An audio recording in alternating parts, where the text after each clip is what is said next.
soyez bénis à cause de Jésus. Ils sont ensemble, la gloire et louange à toi, Seigneur Jésus. Amen. Amen. On acclame encore pour le Seigneur, Seigneur. Jésus. Et Père, au temps du but pour le Seigneur. Nous allons m'asseoir. Nous disons merci à notre Père, le prophète Michel-Ange, pour sa confiance envers notre modeste personne, afin d'être là devant vous pour servir.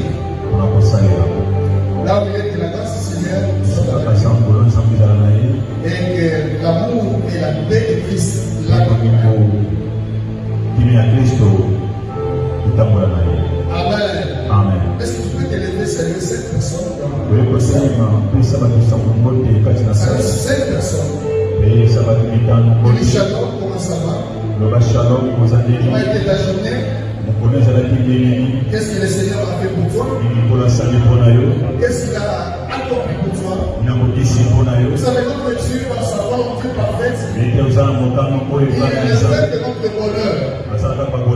Il ne veut que notre joie. Et comme nous sommes les enfants de la même famille, de la même maison, du même père, devons nous saluer avec action de grâce. Amen. Dieu reçoit. Depuis un moment, notre Père, il est en train de parler sur beaucoup de sujets. Mais comme tu demandes bien tout ce qu'il est en train de parler ici, il est en train de nous ramener vers quelque chose de spécial. C'est quoi la chose qu'il est en train de nous faire comprendre? C'est que Dieu, dans sa volonté, il veut notre bonheur, il veut notre joie, il veut que nous vivions dans le changement. Dieu n'aime pas les statu quo. Dieu, il aime les progressistes, ceux qui progressent, ceux qui avancent. Alléluia. Amen. Le seul homme qui a été créé adulte, c'est Adam. Et la seule femme qui a été créée adulte, c'est elle. Mais le reste des hommes sont passés par la naissance. Même lui-même, Jésus, est passé par la naissance. Et nous sommes appelés à grandir. C'est ça le vouloir parfait de Dieu.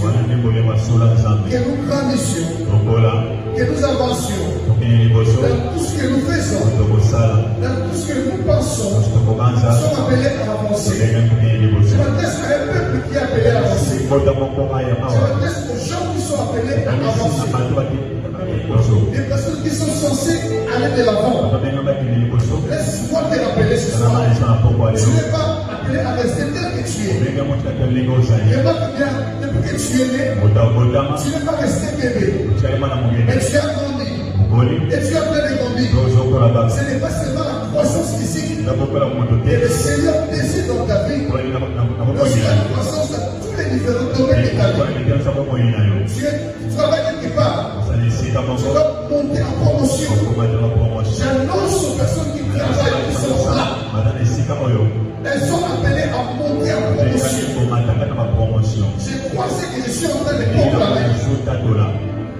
Parce que le Seigneur veut te faire avancer, monter plus haut, changer de statut. Alléluia. Amen. C'est précieux. Les corps humains le respectent. Avant qu'on ne veut pas d'Adam, on n'a rien forcé. Arrivé à un certain âge, on n'a pas poussé les soins. Dieu veut que cela soit aussi ainsi. Dans tous les domaines de nos vies. Alléluia. Amen. Alléluia. Amen. Il a parlé sur les réparateurs de brèches. Il y a des brèches que nous-mêmes nous causons. Qu'est-ce que dit la brèche? C'est un trou ou bien une entrée qui permet à un ennemi ou à quelque chose de pénétrer dans ta vie. Cela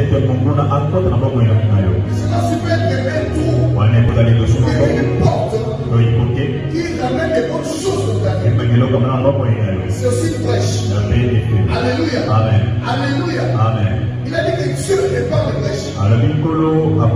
Mais quelles sont les brèches que Dieu répare? Ce sont les brèches qui nous amènent à la faillite. Par exemple, le péché est une brèche. Celui qui vit dans le péché, il donne accès au diable à tout moment. Alléluia. Amen. Alléluia. Amen. Il y a des brèches qu'on appelle lien de famille. Loi de famille. Tu n'étais pas encore né. Il y a eu des gens qui se sont rassemblés et qui ont voté des lois dans la famille. Et ils ont dit que ces lois auront des effets sur chaque enfant de la famille. Ces lois ne sont pas forcément les lois des cieux. Ce sont les lois des hommes. Écoutez, les hommes sont là pour nous limiter. Les hommes sont là pour nous arrêter à avancer. Mais les créatures ne sont pas là pour nous empêcher d'avancer. Qui a dit Amen? Amen. Qui a dit Amen? Amen. Il y a des lois dans les familles qui constituent des grandes brèches. Des grandes portes d'entrée aux esprits méchants, aux actions mauvaises. Mais Dieu se lève. Il s'est dit qu'il est le réparateur de brèches. Alors, ce soir, je vais dire à quelqu'un, toute loi de ta famille, il serait des brèches aux esprits méchants. Avec la terre de David, Dieu ne répare maintenant. Dieu bouche cela. Alléluia. Amen. Dieu bloque ces brèches. En Jésus, nous avançons et nous vivons dans une nouveauté de vie. L'apôtre Paul, il dit c'est ça parce que l'épître des Corinthiens qui se dit ceux qui sont en Christ sont devenus de nouvelles créations. Il rajoute ceci, il dit voici, toutes choses sont devenues nouvelles. Et en Jésus, tu n'es pas influencé par les lois de la famille. Parce que Jésus t'a apporté une nouveauté de vie. Alléluia. Amen. Et le mardi, il a parlé sur un lépreux. C'est là que je vais toucher aujourd'hui. En fait, si vous lisez très bien l'histoire de ces lépreux, je vais comprendre qu'il y a quelque chose que le lépreux a prononcé devant Jésus. Qui a poussé Jésus à agir. Il y a des paroles comme ils sont au Seigneur. Avec notre cœur, Dieu est appelé à agir. C'est le Père à toucher les points sensibles du cœur du Seigneur. Nous sommes dans Matthieu chapitre 8. On se lève pour donner la parole de Dieu. La parole de Dieu, elle est puissante. Nous sommes dans Matthieu 8, chapitre 8, verset 1er jusqu'au 4e verset. Qu'est-ce qui est écrit? Lorsque Jésus fut descendu de la montagne, une grande foule les suivait. Et voici, un lépreux s'étant approché, se prosterna devant lui. Et il dit, Seigneur, si tu le veux, et puis dis avec moi, Seigneur, Seigneur, si tu le veux. J'ai continué. Il ajoute, tu peux me rendre pur. Jésus étendit sa main, le toucha, et il dit, je le veux, sois pur. Aussitôt il fut purifié et sa lèvre. Puis Jésus lui dit, garde-toi d'en parler à personne. Ne va te montrer au sacrificateur et présente l'offrande que Moïse a prescrite, afin que cela leur serve de témoignage. Parole Seigneur. Nous acclamons le passé. Mais en fait, Michel-Ange avait touché la partie mal a écrit. L'évangéliste Marc a écrit avec vivacité.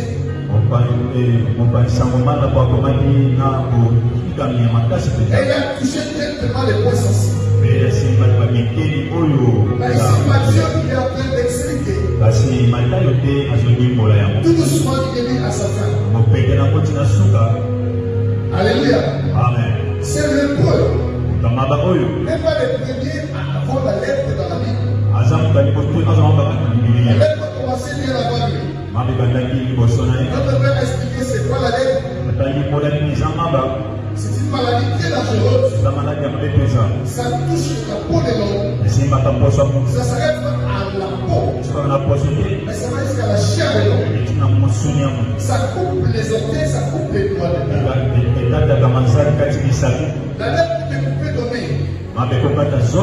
Les oreilles. Même les lèvres de la bouche. Même partie à cause de la lèvre. C'est une maladie qui ne touche pas seulement les humains. Mais ça touche aussi les personnes. Nous ne sommes pas là pour voir la lettre des personnes. Mais pour faire comprendre cela, il y a des personnes qui souffrent de la lettre. Et que vous entrez la maison pour habiter. Vous allez remarquer que beaucoup de vos activités s'arrêtent. La maison souffre de la lettre. Dans le livre de Lévitique, chapitre 13, Moïse parle de la lettre des maisons. Mais nous sommes pas là aujourd'hui. C'est comme l'hébreu. N'était pas les premiers à être l'hébreu. Dans la révélation, la lettre symbolise une perte continuelle. C'est-à-dire que tu as fait des pertes toujours. Tu avais la bonne santé. La santé a fait de se dégrader. Tu avais la facilité aux finances. Les frères sont en train de s'en sache que c'est la lettre qui est en train de détruire. Parce que la lettre est comme une rongeuse. Elle ronge les corps de l'homme. Alléluia. Amen. Dans la Bible, dans 1 Samuel, dans la 1, je vous l'ai dit, on voit que quand les hébreux, ces gens étaient en quarantaine. Parce que la loi de la lettre était que ceux qui ont la lettre doivent rester en dehors de la ville. Loin de tout le monde. Parce que la lettre est très contagieuse. La poussière de la peau de l'hébreu en s'éclatant sur sa tête. Tu es contaminé. Alléluia. Amen. Même la plaie, l'eau de la plaie, ça te touche. Tu deviens le peuple. Alors pourquoi ils étaient décidés de prendre des lépreux et de les mettre en quarantaine. Lorsque Israël a quitté l'Égypte, arrivé dans le désert, Aaron et Myriam, les frères de Moïse, ils s'opposaient à l'homme de Dieu. Mais la paix des cas que seul Myriam a été frappé de la lèvre. Et qu'est-ce qu'on a fait? On a pris Myriam. On l'a ramené en dehors du campement. Pour éviter que les gens soient contaminés par elle. Alléluia. Amen.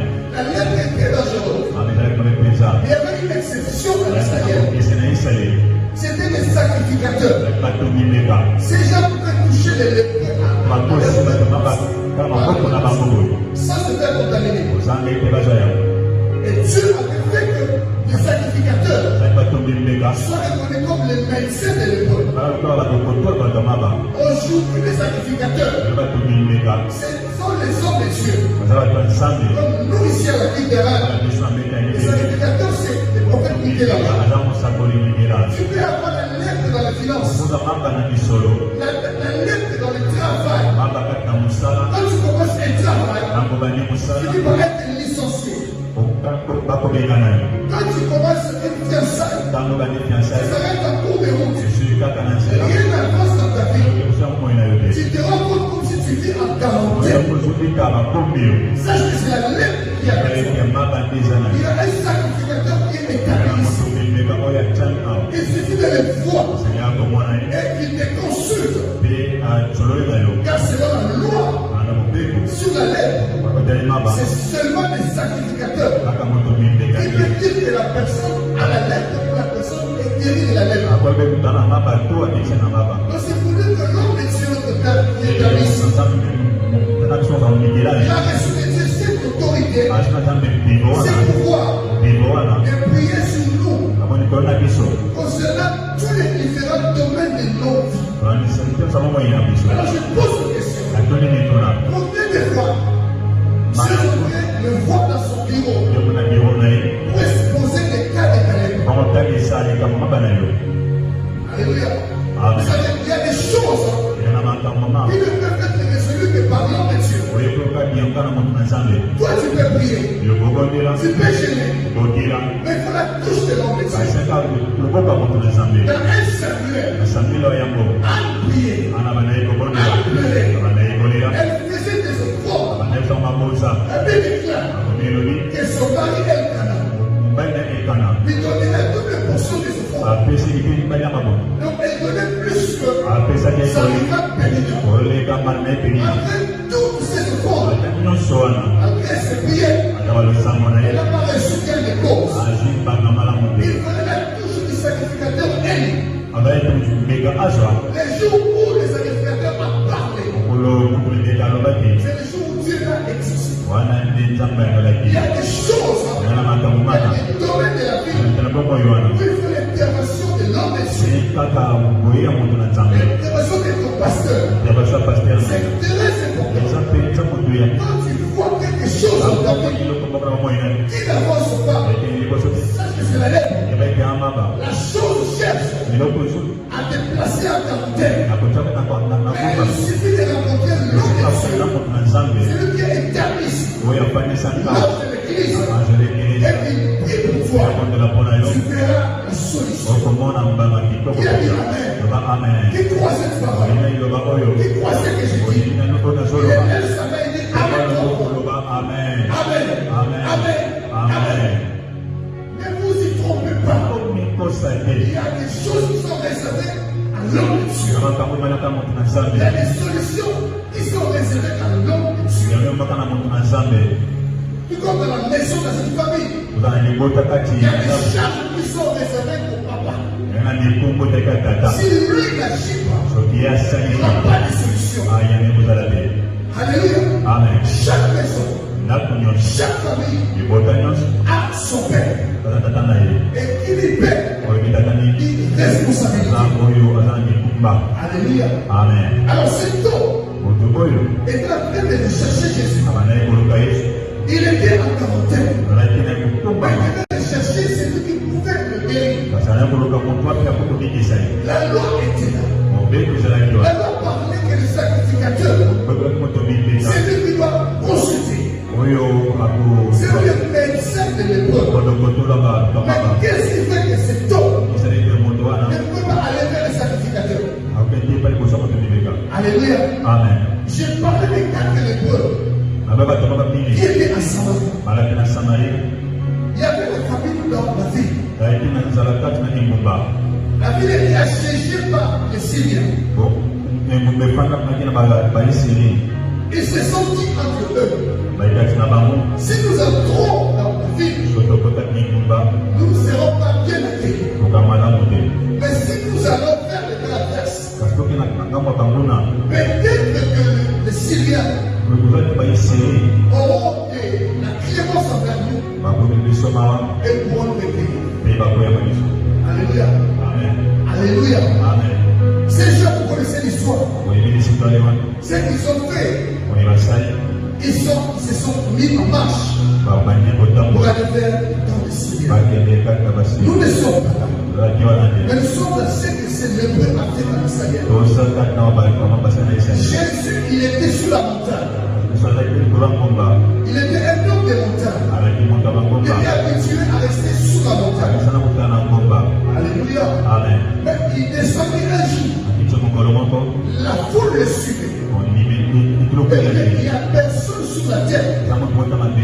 jusqu'aujourd'hui, qui se faisait suivre par la foule comme Jésus. Alléluia. Amen. Alléluia. Amen. La foule le suivait. Et les proches le suivaient. Or, la loi était en train d'interdire aux lépreux d'être dans la ville. Il y a des lois, comme je disais, qui nous ont empêchés de ce qu'on est aujourd'hui. Dans sa grâce, nous sommes devenus ce que l'on aujourd'hui. Je suis en train de dire à quelqu'un cet après-midi, dans sa grâce, tu vas devenir ce que Dieu veut pour toi. Personne ne va empêcher cela. Il n'y a aucun démon qui soit plus fort que la volonté de Dieu sur ta vie. Tout ce que Dieu veut pour ta vie, il le réalisera. Il le fera. Parce qu'il veut. Cet homme était lépreux. Mais il se faufilait au milieu des gens qui n'avaient pas la lèpre. C'était un grand risque pour lui. Écoutez, si ça ne va pas dans la vie, le plus grand risque que tu dois essayer dans la vie, c'est de chercher Jésus. Amen. Alléluia. Amen. Quand tout ne va pas, tu vas espérer sur la tente que la possibilité était, mais il ne l'a pas fait. Tu vas espérer sur l'oncle qui vit en Europe. Il va dire qu'il enverra de l'argent, mais il ne l'a pas fait. Il faut savoir bien aimer. L'homme est dynamique. L'homme change tout le temps. Il peut te dire oui de matin, mais le soir il va te dire non. L'homme est limité. L'homme ne peut pas résoudre les besoins de notre propre vie. Alléluia. Amen. La Bible déclare ceci. Ne vous confiez pas à l'homme. Dans les narines duquel il n'y a qu'un souffle. Alléluia. Amen. Alléluia. Amen. Il a espéré. Alléluia. Tu crois qu'il a espéré. Il serait guéri par les gens qui l'entouraient. Par les gens qui pouvaient l'aider. Les gens qui pouvaient l'aider, c'est toi. Mais personne n'a pu l'aider. Je me rappelle. Je me rappelle. Tu vas là te péter ça. Il a changé la roue de Dieu, le micro. Alléluia. Amen. Cet homme est écrit. Il resta malade pendant 38 ans. On ne parle pas de son âge. Il avait. On parle que de l'âge de sa maladie. Il y a des choses tellement que ça perdure dans ta vie. On commence à t'identifier à la chose. Mais c'est ça que je te forme. Tu ne seras plus identifié à ce qui te forme. Tu seras identifié à ce que Dieu fera dans ta vie. Je n'ai pas entendu ton amen. Il y a des noms au col à des familles. On dit que famille est sans la Congo. Si ta famille n'a pas de nom, la chose à faire, c'est de prendre le nom de Jésus et de le coller à ta famille. C'est ça que je t'annonce. Si tu prends le nom de Jésus à ton identité et à ta famille, quelque chose va arriver. Quelque chose doit arriver. Je n'ai vu personne sur la terre qui a porté le nom de Jésus et resté éternel. Tous ceux qui ont porté le nom de Jésus ont fini par changer la vie. Parce que le nom de Jésus contient une puissance. Parce que le nom de Jésus contient un pouvoir. Le nom de Jésus contient la force. Le nom de Jésus contient la divinité. Le nom de Jésus, c'est le nom du Créateur. C'est le nom du Père. Donc le nom de Jésus, tu ne resteras pas le même. Donc le nom de Jésus, la situation changera. Donc le nom de Jésus, on parlera avec toi. Donc le nom de Jésus, on soutiendra ton nom. Donc le nom de Jésus, tu passeras sous la route. On t'apportera la porte. Donc le nom de Jésus, je suis en train de voir. Donc pourquoi j'annonce à tous ceux qui portent le nom de Jésus et qui sont là ce soir, on vous prêtera du corps pour que vous on dira c'est lui, c'est elle, ou c'est pas elle. Mais c'est un nom. Il y a un nom dans la Bible. On a prêté les mains de toi. On lui a dit ceci. Est-ce que c'est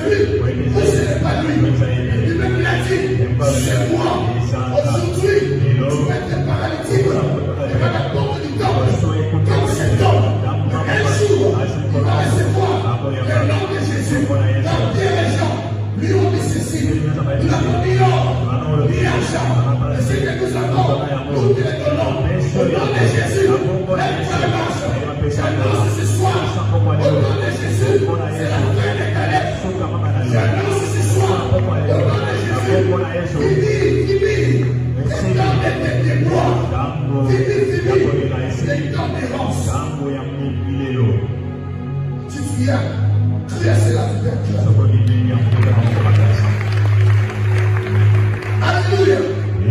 Cet homme n'a pas craint. Il a quitté son département de caractère. Il dit, je vais vers Jésus. Je suivrai cet homme. Parce que les sacrificateurs, ils tombent de Salomon. On vient de pouvoir. Mais qui sont aujourd'hui les sacrificateurs? Ils tombent de Salomon. Ce sont les gens sur qui tu as une confiance. Et ils n'ont rien de pouvoir. Chacun de nous. Chacun de nous, on est assis. Nous avons été une fois déçus. Qui dira qu'il n'a pas été déçu? Par raison. Sur qui il a une confiance. Il laisse ça. Si tu as été déçu, ou tu n'as pas été déçu, lève ta main. Tu n'as pas été déçu. Les hommes ne t'ont pas déçu. Alléluia. Amen. Tous nous étions déçus un jour. Un jour tu as été déçu. Si la personne à qui tu avais confiance, tu l'as tellement trop. Laissez pas de lui. Alors que tu as oublié, tu as ignoré. Et c'est que tu mets comme ça. Il a aussi des faiblesses. Ne te confie pas avec l'homme qui a des faiblesses. Ne confie pas à l'Éternel. La parole est là. Dans 2 Chroniques 20, confie pas à l'Éternel. Vous serez affermis. Et à ses serviteurs les prophètes, vous réussirez. Et en cet endroit, vous avez prophètes. Alléluia. Tu te réussis. Comme j'avais dit, il y a des choses qui demandent la touche de l'homme. Apprends à risquer. Non pas pour un constat. Si vous les conseils de Jésus, à l'époque, je voyais des gens qui se battaient pour un stade. Qui se battaient pour pouvoir suivre le match. Comme hier, j'aimerais aller décider. Il y a des enfants qui étaient à la maison à cause du match. Ils sont tous partis. J'ai vu des gens venir de loin. Comment? Vers les barres qui étaient à côté. Les gens sont venus nombreux à cause du match. Mais à cause de Jésus, où sont-ils? Alléluia. Amen. Il a senti la force à cause des léopards. Ma femme me demande, mais pourquoi tu ne fais pas aller voir les matchs? Je dis non. J'ai apporté les résultats. Mais que personne doit aller chercher les matchs. C'est comme si j'adorais les matchs. Moi j'adore Jésus. Je reste chez moi. Ça c'est la foi. Ça n'a pas chez moi. Alléluia. Amen. Mais je ne peux pas me promener pour chercher les matchs. Mais je peux me promener pour chercher Jésus. L'homme de Galilée. Le prince de Cameroun. Les pions des cigares. La balle cachée. C'est lui qui nous a créés. C'est lui qui nous a sauvés. Il faut aller chercher. Esaïe déclare. Chercher l'Éternel. Pendant qu'il s'est tout. Invoquez-les. Tandis qu'il est prêt. Maintenant Jésus est prêt.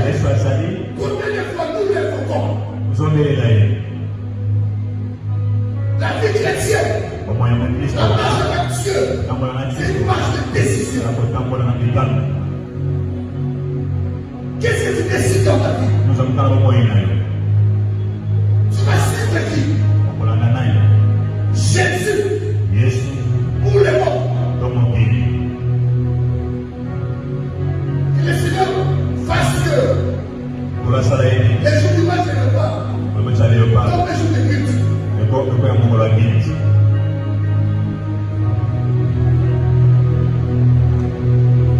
Alléluia. Nous allons voir ce qui va être culte. Mais ceux qui sont sauvés, ceux qui portent son nom, seront là au culte. Je sais que toi tu vas être là. Alors tu peux dire ceci. Moi je Même si les jours-là, c'est là les matchs du repas. Moi, j'étais mis au culte. Il faut me dire que tu vas être ça, c'est un vrai que tu as fait devant le Seigneur. Attends-nous seulement. Le reste du culte. Ça ne va pas. On verra. Alléluia. Viens dire Amen. Le risque de la vie que tu vas prendre, c'est pas aller chercher un conseil. C'est pas aller chercher une fête. Pendant les fêtes, il y a des gens qui se démerdent pour la fête. Les mamans font tout. Maman va trouver le coiffure. Et les frères vont prendre.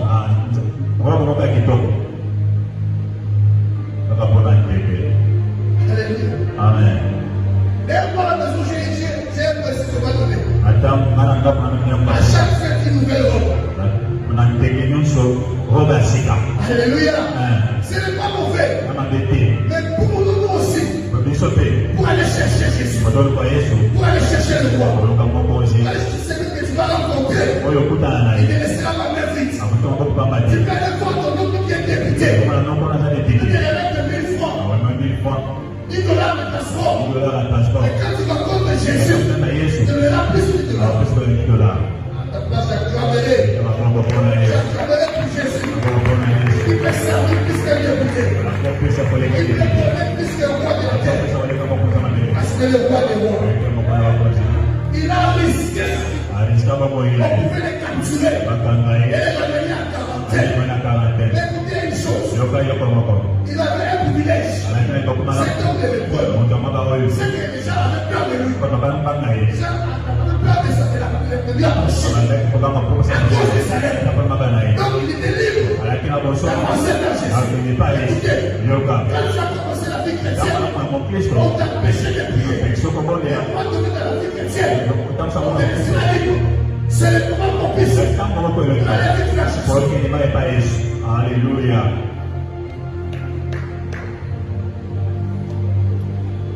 Toi, c'est pas la prière. Oh, je ne suis pas là-bas. C'était à l'époque. Mais maintenant, qui peut te dire ici qu'on lui empêche de venir à l'église?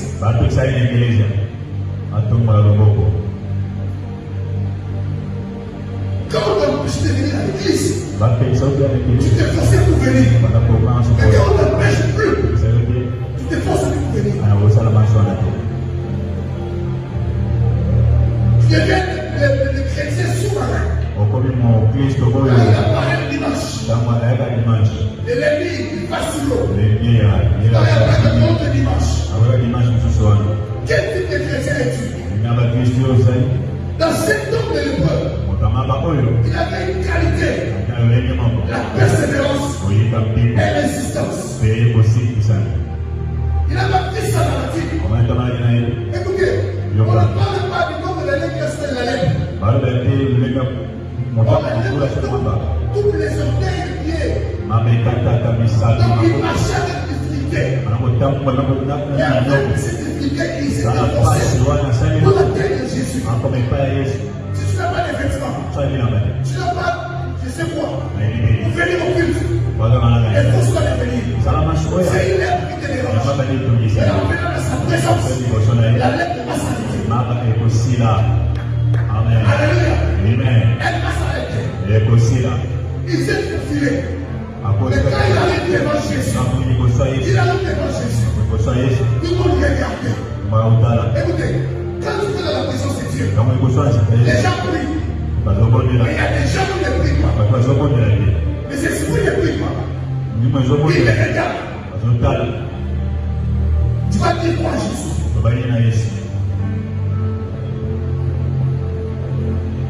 Dans les plus gros épreuves, il est écrit cette film. Nous sommes entourés par une nuée de témoins.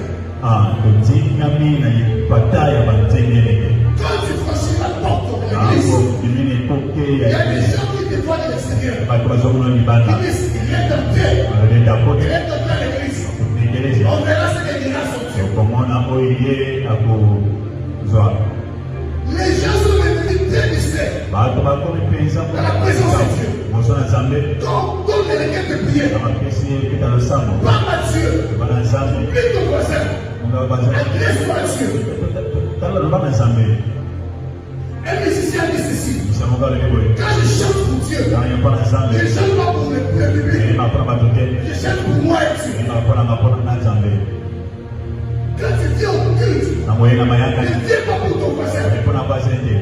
Ne viens pour toi-même.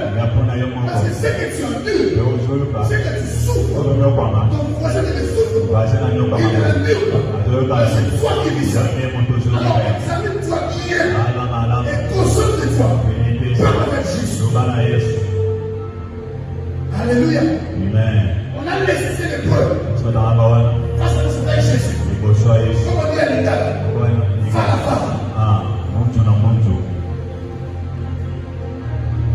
Combien de temps tu étais face à notre Jésus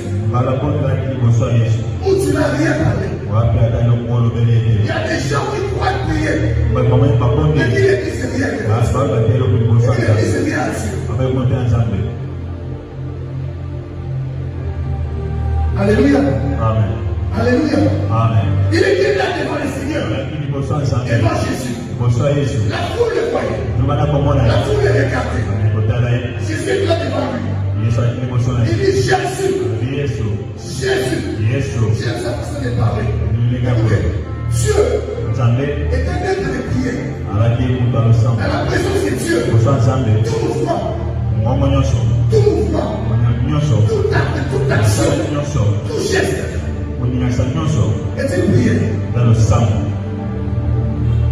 Alléluia. Quand tu viens au culte, quand on commence la prédication, toi tu t'endors. C'est ça la prière. Tu as fait de dire à Dieu, je vais dormir. En plein culte, tu prends des histoires des gens. Tu traverses les marchés. Tu vas le dire à l'autre. Tu sais qui est de l'autre. Sache que c'est pourquoi que tu as fait. Et qui t'est dérangé ici. Tu vas aller parler de l'autre côté. C'est la prière que tu as faite à Dieu. Donc quand les gens comme ça, dans les églises, ils progressent moins. Ils sont des rabbins, ils ne changent pas. They never change. They stay the same. Alléluia. Ne viens pas à l'église pour rester le même. Ne viens à la présence de Dieu pour changer. Pour changer. Nous nous assemblons pour devenir mauvais. Mais nous nous assemblons pour devenir meilleurs. Alléluia. Amen. Moi je crois que tu vas être meilleur. Et que tu es meilleur. En Jésus tu es meilleur. En Jésus tu es meilleur. Alléluia. Il a dit au Seigneur, si tu veux, tu peux me rendre plus. Tu diras qu'il y a 6 devant. En français, le mot si. En grammaire, c'est la table de doute. On dira que si monsieur avait le doute, il a dit si tu veux. Accélère le verbe de vouloir. Les lépreux touchaient la volonté de Dieu.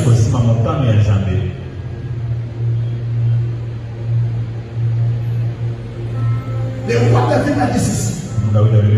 Que ma prière monte auprès de toi au temps convenable. Cela signifie quoi? Que la prière qui est faite soit faite dans la volonté de Dieu. Dans la volonté de Dieu. Alors pourquoi on a prié plusieurs fois? On n'a rien vu. Parce que nos prières ne va toucher la volonté de Dieu. Quand la prière va contre la volonté de Dieu, Dieu ne t'a pas lâché. Il dit à Jésus, si tu veux, tu me rends plus. Oh, Jésus avait proclamé, l'Esprit du Seigneur est sur moi. Car il m'a oint afin d'apporter la liberté aux captifs, afin de purifier les lépreux. Dans la volonté de Christ, il devait purifier les lépreux. Qui a dit amen? Et quand il dit cela, Jésus a compris que cet homme a touché ma volonté. Il lui répond, j'ai sorti. C'est soit j'ai des formes. Quand tu vas parler à Jésus, et que ta parole, et que ta prière touchera la volonté du Seigneur, il le voudra et il te donnera ce que ton cœur désire. Je suis en train d'annoncer que la prière de ce soir touchera la volonté du Seigneur. Amen. Alléluia. Amen. Alléluia. Amen. Si dans ta vie, tu n'as pas encore prié, tu as touché la volonté de Dieu. Mais ce soir, laisse-moi t'informer, tu vas toucher sa volonté. Ne pas seulement ton cœur. Tout ce que Dieu veut, c'est ton bonheur. Tout ce que Dieu désire, c'est ta joie.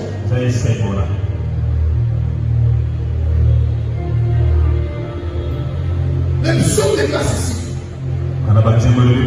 Les manières à décider les justes.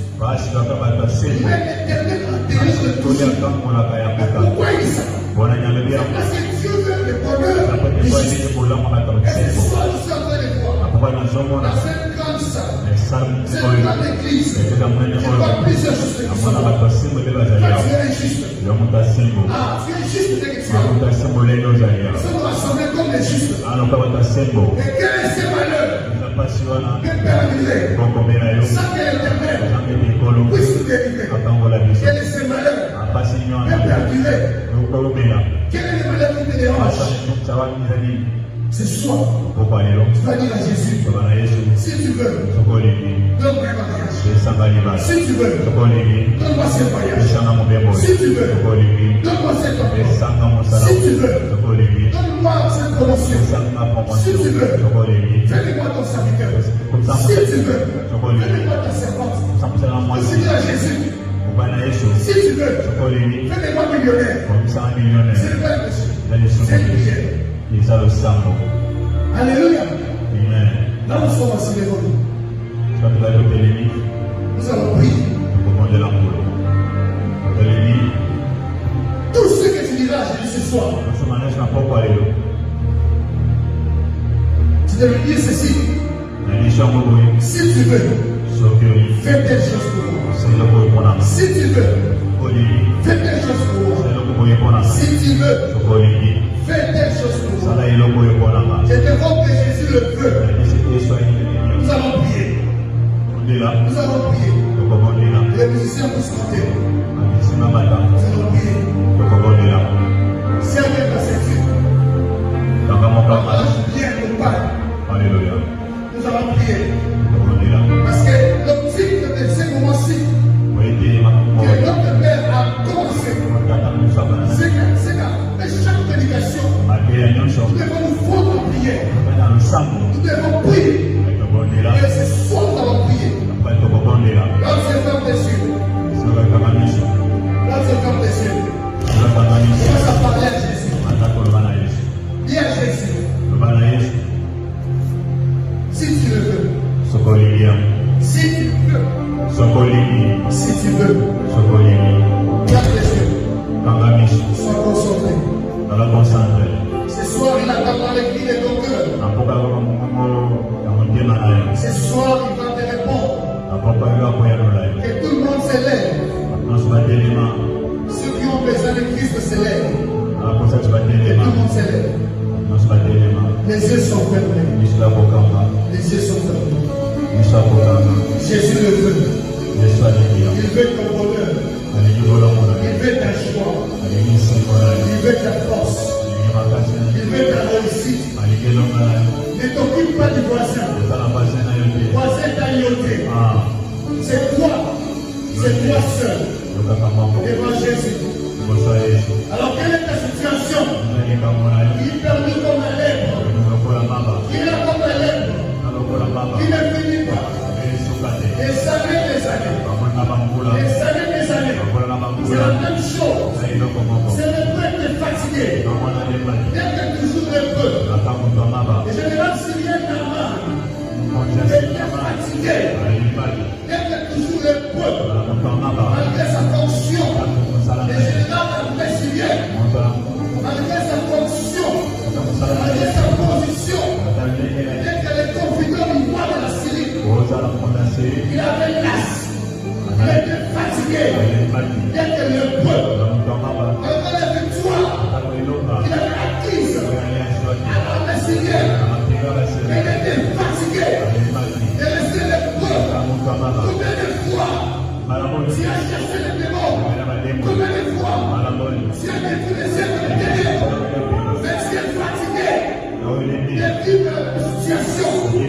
qui les change pendant ta vie. Alors, si elle est ça a été passé.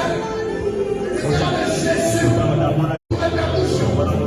Ouvre ta bouche.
Thank you.